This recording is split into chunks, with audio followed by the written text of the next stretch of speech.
Olá pessoal, tudo bem? Hoje eu vou passar para vocês uma palavra rápida aqui que eu vi. Está em Marcos 8, 31, 32, 33, mas eu vou começar pelo 27 para a gente ter uma ideia do que vai ser falado, tá? Nisso Jesus e seus discípulos deixaram a Galileia e saíram para as vilas de Cesareia de Filipe. Enquanto caminhavam, ele perguntou-lhes: quem o povo pensa que eu sou?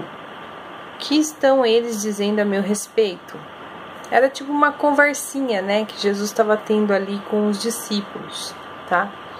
Uma curiosidade que Jesus estava tendo sobre o que eles achavam, né? O que o povo achava quem era ele, o que o povo estava dizendo a respeito dele, é o interesse que Jesus estava tendo.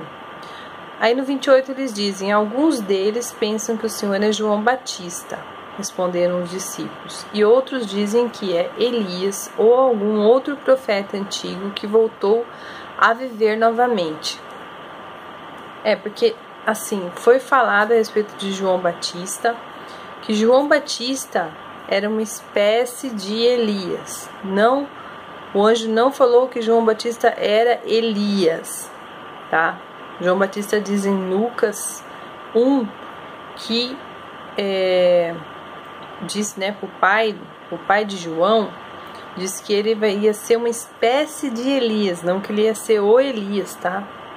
Ou algum outro profeta antigo que voltou a viver novamente. Eles têm essa crença lá, né, de que a pessoa viveria de novo no corpo de outra pessoa. Isso meio que é uma reencarnação, né? Aí no 29, então ele perguntou: quem vocês acham que eu sou? Aí ele foi um pouco mais direto com o pessoal dele, com o pessoal que conhecia ele, com os discípulos dele. E vocês? Quem vocês acham que eu sou? Aí Pedro responde: o Senhor é o Messias. Olha que coisa linda. Pedro é aquele cara que é movido pela carne. Ele é movido pela emoção. Ele vai direto na frente de todo mundo e responde. Porque cada discípulo tem ali uma personalidade. Pedro, ele é carnal, ele é sanguíneo. Então ele vai direto no assunto. O Senhor é o Messias. Mas Jesus ordenou-lhes que não contasse a ninguém. Ou seja, ele meio que falou: é verdade, eu sou o Messias, mas ainda não fala para ninguém, tá? E daí em diante começou a falar-lhes acerca das coisas terríveis que ele sofreria, que até então ele não tinha falado ainda, tá? O que ele iria sofrer. Aí ele começa então a falar que ele seria rejeitado pelos anciões, pelos sacerdotes principais, pelos outros líderes judaicos, e que seria morto, e que se levantaria novamente depois de 3 dias. Ou seja, Jesus, ele falou só a verdade, ele não mentiu em nada. Tudo que ele falou para eles era o que ia acontecer mesmo.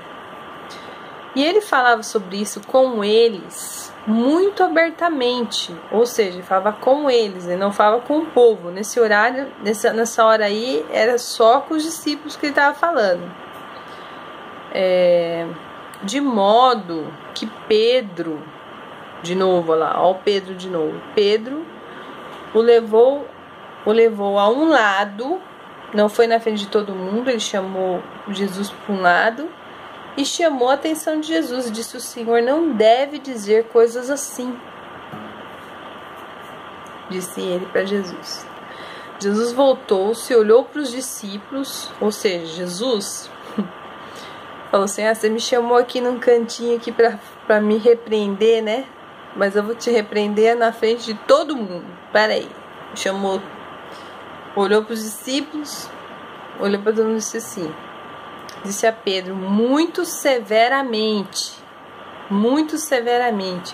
Satanás, vá para trás de mim. Você está olhando para isso apenas de um ponto de vista humano e não do ponto de vista de Deus. Ok? Então eu vou parar por aí, porque realmente assim tem bastante coisas, né, nesse capítulo. Mas o que me chamou a atenção nesse ponto, que sempre me chamou a atenção, é que Pedro foi aí o protagonista desse momento. Pedro, ele tanto foi elogiado por Jesus, como ele foi, ao mesmo tempo, ofendido, chamado de Satanás e mandado, sai de mim, vai para trás de mim, vai embora, show, Satanás. Por isso que Jesus falou para Pedro. Primeiro, Pedro, ele é usado por Deus para falar que Jesus é o Messias, uma coisa muito séria. E em outras versões, em outros capítulos, em outros lugares, né, Jesus, ele diz, né, que ele foi usado por Deus, que foi Deus que tinha falado através da vida dele, e não foi nem ele que tinha sido usado, mas que Deus tinha usado ele, né, naquele momento que ele falou que ele era o Messias. Eu concordo com isso, porque Pedro, ele era muito emocional, então ele ia pro lado emocional assim na hora, né, assim, ele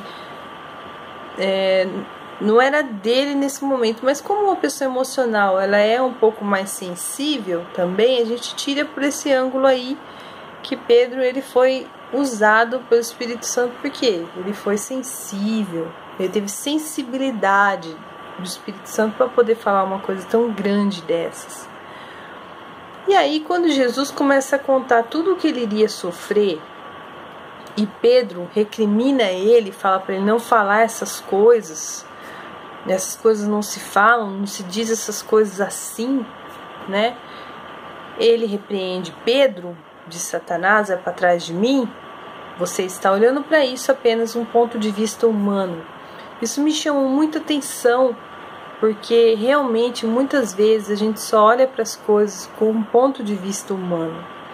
Muitas vezes Jesus, ele está nos dando a chance de termos fé e fazer uma obra tão boa, tão bonita, tão maravilhosa, e que se exige realmente somente a fé, né? E se ver as coisas que Jesus, ele foi todo preparado, ele foi todo feito para aquele momento, para sofrer tudo aquilo, para passar por tudo aquilo, para ressuscitar depois de 3 dias. Então ele estava contando ali algo muito lindo. Eu vou me levantar depois de 3 dias. Fiquem tranquilos, eu vou me levantar. Mas Pedro não deu nem ouvido para essa hora aí que Jesus falou isso. Pedro já foi direto no assunto lá das coisas mais sérias. Então tem horas e tem pessoas que quando Deus está falando uma coisa, eu vou fazer isso, eu vou fazer aquilo, mas depois vai ter uma coisa boa, vai ser legal, vai ser algo que vai me exaltar.